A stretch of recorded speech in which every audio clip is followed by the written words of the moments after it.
Hello students, welcome back to my channel. 10th class Hindi medium में chapter 3 का introduction चल रहा था। Linear equation in two variable, यानी कि रैखिक समीकरण युग्म, दो चरों के रैखिक समीकरण युग्म, उनको हल करने की हम विधियां पढ़ रहे थे और जिसमें हम दो विधियों को पढ़ चुके थे, प्रतिस्थापन विधि और सेकंड थी विलोपन विधि। और आज तीसरी विधि पढ़ेंगे हम, वज्र गुणन विधि। तीसरी विधि है वज्र गुणन विधि। देखिए वज्र गुणन विधि क्या है। इस विधि के द्वारा हम कैसे कोई भी दो समीकरणों को हल करेंगे। तो देखिए रैखिक समीकरण युग्म के लिए आपको कोई भी दो समीकरण दे रखी होंगी, जैसे a1x plus b1y plus c1 equal to 0। एक समीकरण इस फॉर्म में होगी, दूसरी a2x b2y plus c2 equal to 0। तो दो समीकरण आपकी इस फॉर्म में दे रखी होंगी। इन दोनों को हम रैखिक समीकरण युग्म का व्यापक रूप भी कहते हैं। रैखिक समीकरण युग्म का व्यापक रूप। अब देखिए भाई, इन दोनों समीकरणों से हमें x और y की वैल्यू फाइंड आउट करनी है और विधि कौन सी यूज करनी है, वज्र गुणन विधि। तो देखिए इसमें क्या करते हैं हम, इसका एक पैटर्न है और उसके अकॉर्डिंग हम इसको सॉल्व करेंगे। देखिए सबसे पहले हम क्या करेंगे, ऐसे लिख देंगे x के अपॉन में कौन कौन सी संख्या लिखेंगे। x जो चल है उसको छोड़कर y के गुणांक लिख देंगे और अचल पद लिख देंगे, यानी कि सिर्फ x वाले टर्म्स को छोड़कर। तो b1 यानी कि y का कोफिशिएंट, इधर c1, इधर b2 और ये c2। फिर y के अपॉन में y के जो टर्म्स है उनको छोड़कर देखो c1, फिर इसके बाद में कंटिन्यू किया आएगा a1, c1 a1, फिर इधर c2 a2 और फिर यहाँ पर 1 के अपॉन में संख्या लिखने के लिए कांस्टेंट टर्म को छोड़ देंगे, बाकी के जो कोफिशिएंट है उनको लिखेंगे, यानी कि जो भी गुणांक है a1 b1 a2 b2। इधर ये x के कोफिशिएंट और फिर y के कोफिशिएंट लिख देंगे। अब विधि का नाम है वज्र गुणन, तो इसका हम वज्र गुणन कर देंगे।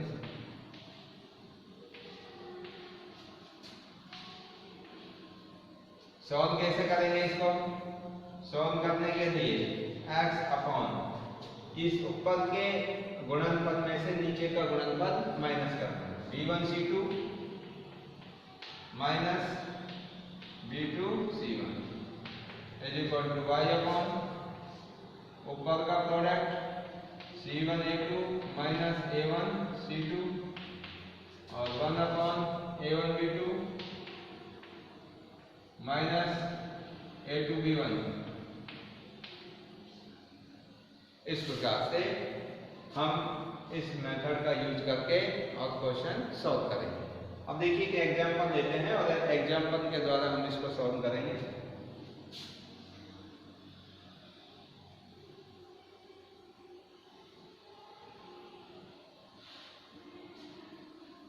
देखिए भाई, suppose that 2x plus 3y plus 5 equal to 0, 4x plus 7y plus 2 equal to 0। ये कोई भी दो समीकरण है आपके पास में। अब इन दोनों समीकरणों में वज्र गुणन विधि का उपयोग करना है, तो वही पैटर्न लिखेंगे, x के अपॉन में संख्या, फिर y के अपॉन में संख्या और फिर 1 के अपॉन में। अब x के अपॉन में क्या आएगा, x वाले टर्म को छोड़ देंगे, इधर y के कोफिशिएंट लिखेंगे 3 और 7 और कांस्टेंट टर्म 3 7 5 और 2। y के नीचे लिखने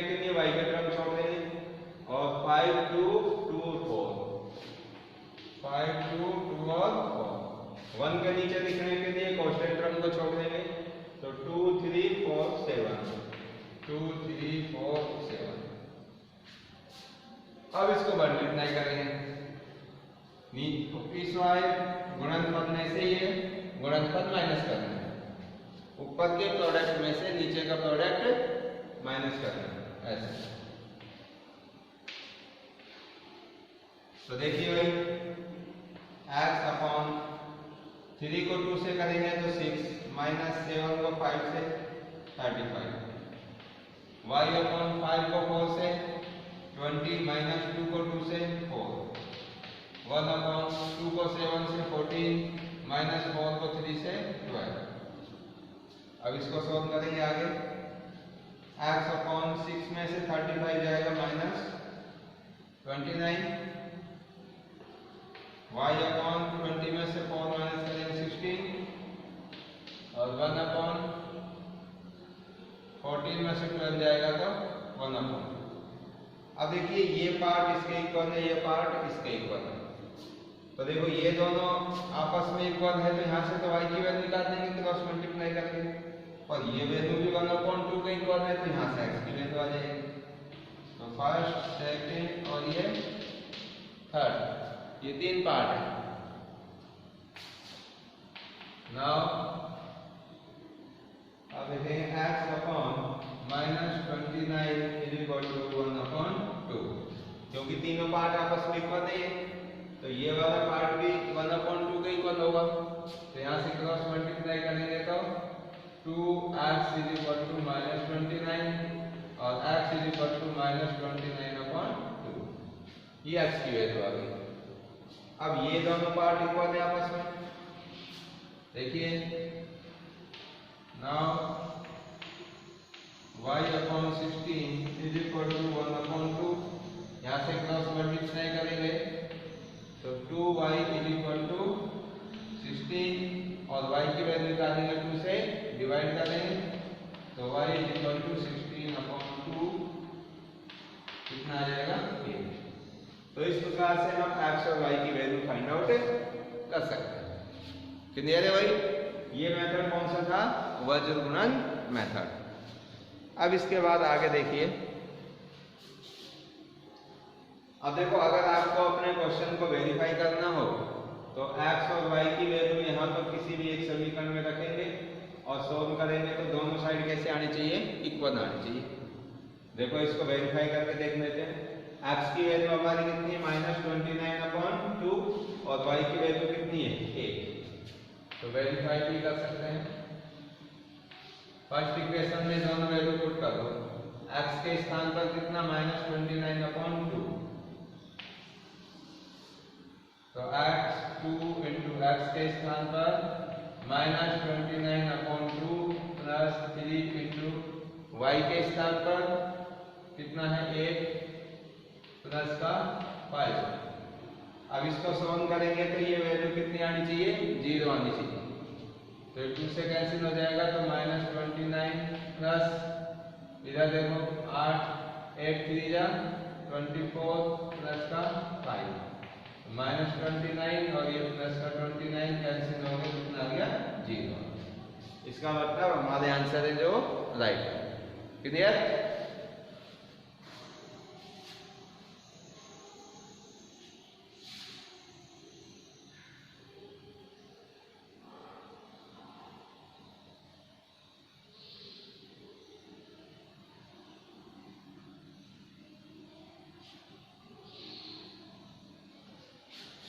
अब देखिए भाई इसके अंदर जो नेक्स्ट टॉपिक है वो क्या है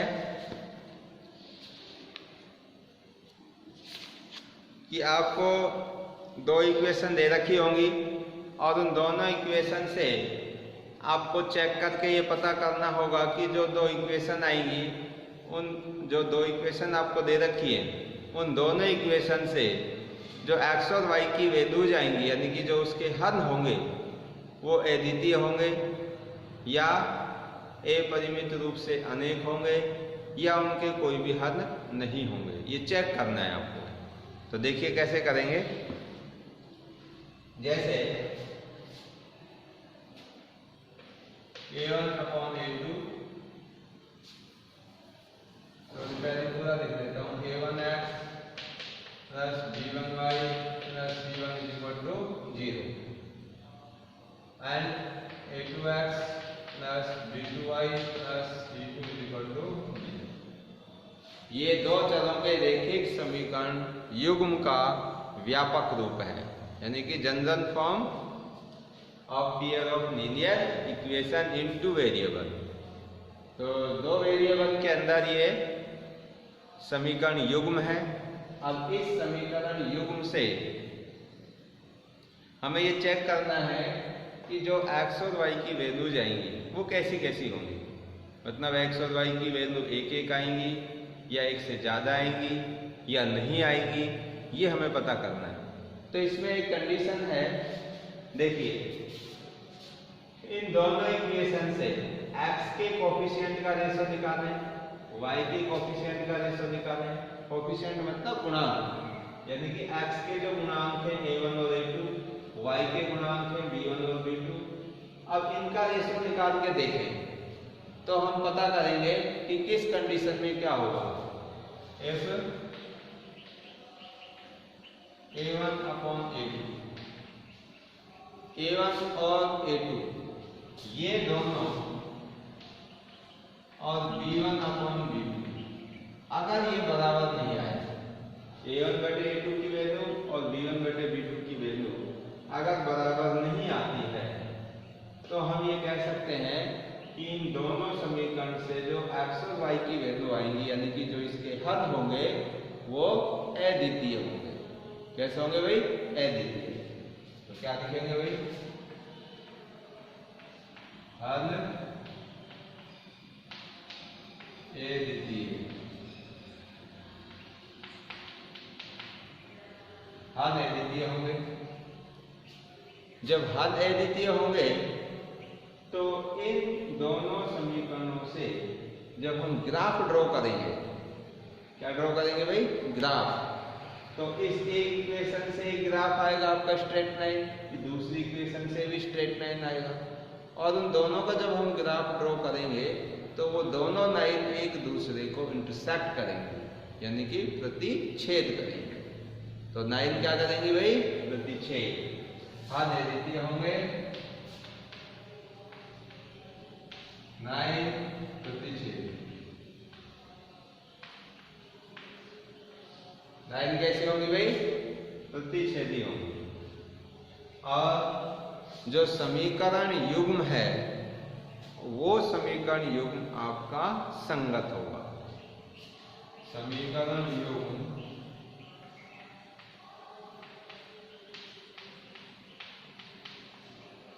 संगत होगा।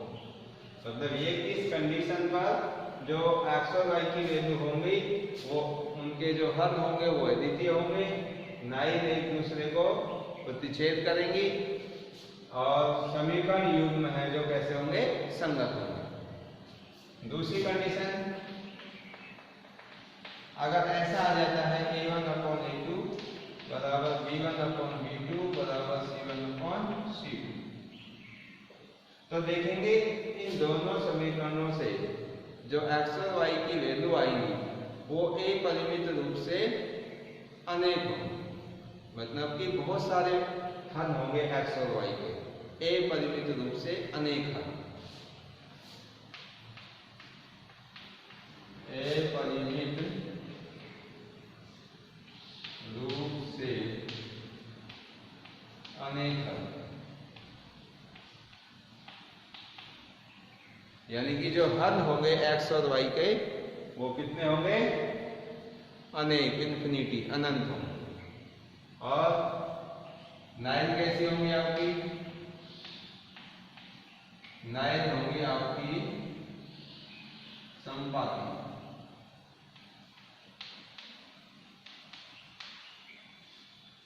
संपाती का मतलब देखो प्रतिच्छेदी में जैसा है एक दूसरे को काटती हुई, संपाती में एक के ऊपर एक आएगी, जैसे ये लाइन आ गई एक इक्वेशन से तो, और दूसरी से भी इसी के ऊपर आ जाएगा। तो दोनों लाइन एक दूसरे के ऊपर अगर आ जाती हैं तो उनको हम संपाती रेखाएं कहते हैं। तो जो रेखाएं होंगी जो एक दूसरे को काटेंगे नहीं, एक दूसरे के ऊपर आएंगे। अब तीसरी कंडीशन है,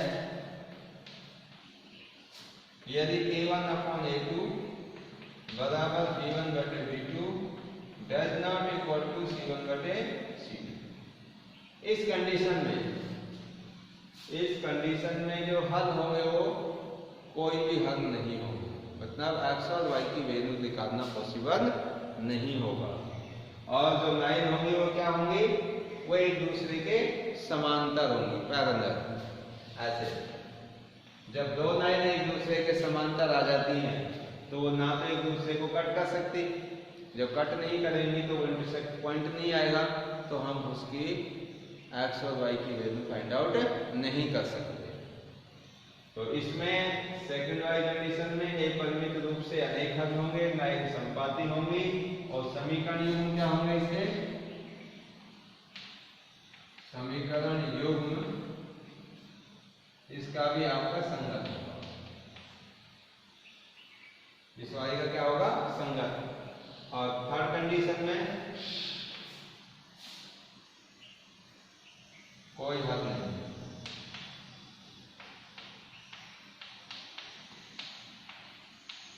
कोई हद नहीं। और लाइन कैसी होंगी, समांतर।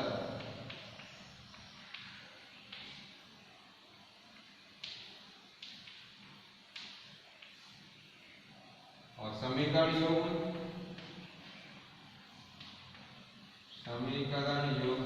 असंगत होगा।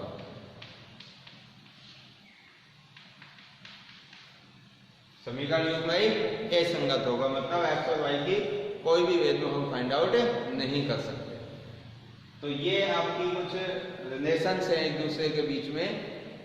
देखिए इसको एक बार पुनः रिवाइज करा रहा हूं मैं। अगर आपको कोई भी दो समीकरण युग्म दे रखा हो, दो समीकरणों का एक जोड़ा आपको अगर दिया गया है, तो क्या करना है आपको, A1 बटे A2 और B1 बटे B2 और C1 बटे C2 तीनों की वैल्यू निकाल के देखनी है। जैसे मैं एक एग्जांपल लेता हूं, देखो उससे अच्छा समझ में आएगा।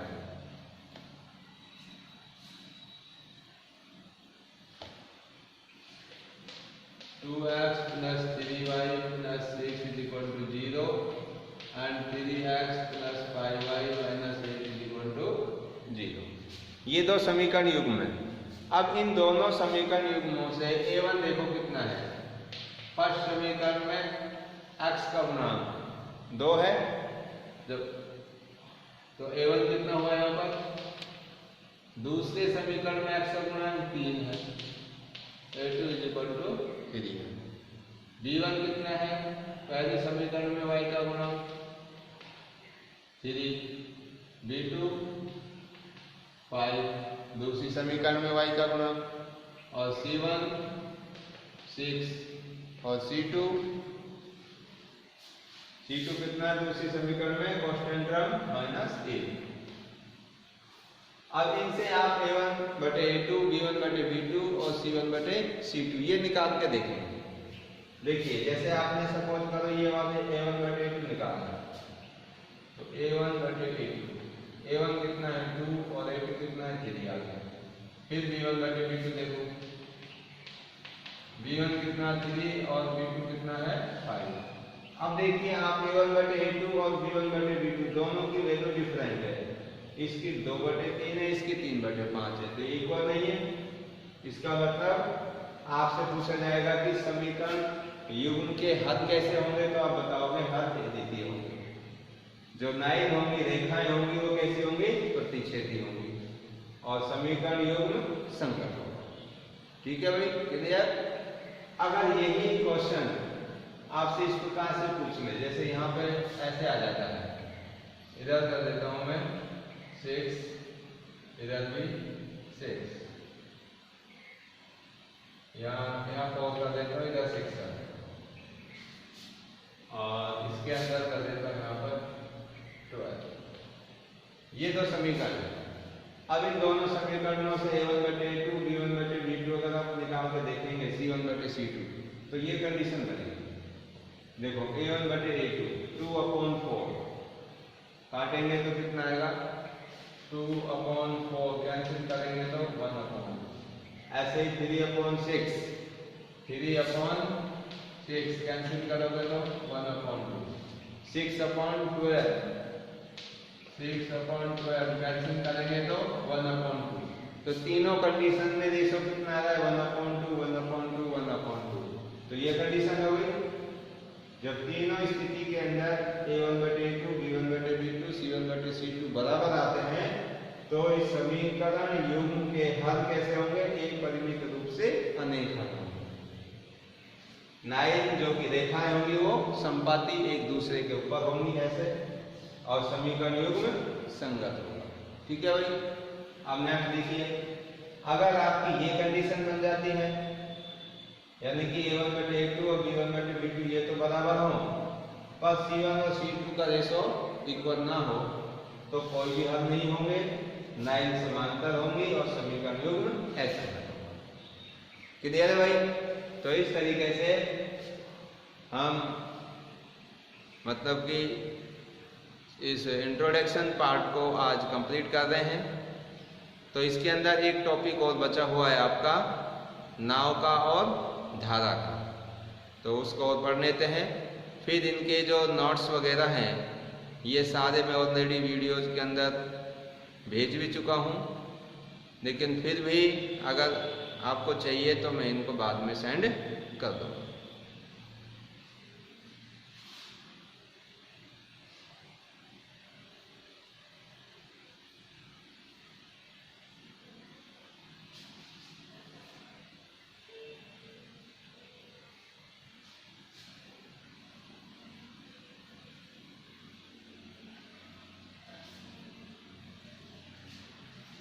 देखिए भाई, धारा का और नाव का जो एक क्वेश्चन है ये भी आपके पेपर में पूछा जाता है।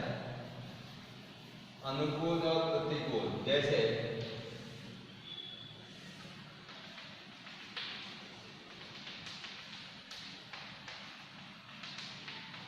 देखिए ये कोई आपका यहाँ से स्थिर जल है जो मैंने यहाँ पे एक रिवर के द्वारा दिखाया गया है।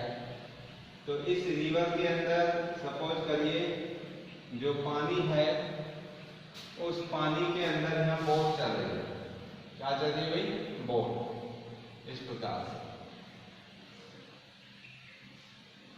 इस डायरेक्शन में बोट आपकी इस डायरेक्शन में जा रही है और जो धारा है ये भी इसी दिशा में। पानी के जो मतलब कि पानी की जो गति है वो भी किस डायरेक्शन में है, इसी डायरेक्शन में है। तो देखिए ये जो धारा आपको दिखाई दे रही है इस तरह से ऊपर नीचे होता हुआ ये, तो इसकी कुछ न कुछ स्पीड होती है, उसको हम मान लेते हैं y किलोमीटर पर आवर। और जो बोट है इसकी गति को मान लेता हूं मैं x किलोमीटर पर आवर। यानी कि बोट है जो इस धारा की दिशा के अंदर क्या कर रही है, गति कर रही है। तो धारा इधर जा रही है, बोट भी इधर जा रही है। तो बोट की जो गति है वो x किलोमीटर प्रति घंटा है और धारा की जो गति है y किलोमीटर प्रति घंटा है। तो इस धारा के अनुकूल इस जो बोट की गति है वो क्या हो जाएगी, बढ़ जाएगी। क्या होगी भाई, बढ़ जाएगी, क्योंकि धारा भी इस दिशा में और बोट भी इस दिशा में। तो धारा की कुछ ना कुछ तो स्पीड होगी। जब दोनों सेम डायरेक्शन में जाती हैं तो इनकी गति क्या हो जाएगी, बढ़ जाएगी x प्लस y। तो धारा के अनुकूल इस बोट की जो गति है वो कितनी हो जाएगी, x प्लस y। तो धारा के अनुकूल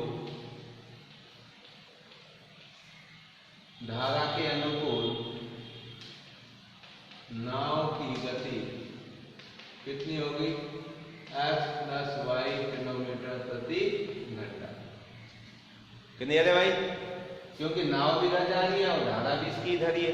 तो दोनों की जो अनुकूल गति होगी, धारा के अनुकूल जो नाव की गति होगी वो जुड़ जाएगी, x प्लस y।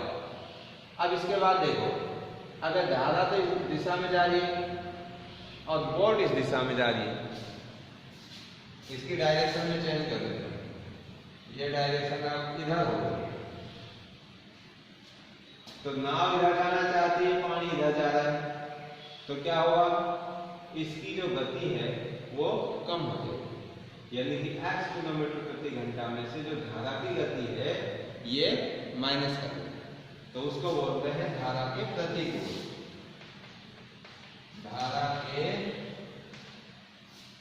प्रतिकूल नाव की जो चाल है वो क्या हो जाएगी भाई, x minus y kilometre per hour. Clear है? तो इस तरह से धारा के क्वेश्चंस हैं। अब बस एक चीज ध्यान रखनी है, अगर धारा के अनुकूल आपसे चाल पूछेगा तो बोट की और धारा की जुड़ जाएगी, और प्रतिकूल पूछेगा तो बोट की में से धारा की माइनस हो जाएगी। तो ये इसके जो आपके की पॉइंट्स थे, ये पार्ट सेकंड के अंदर कंप्लीट हो गए चैप्टर थर्ड के।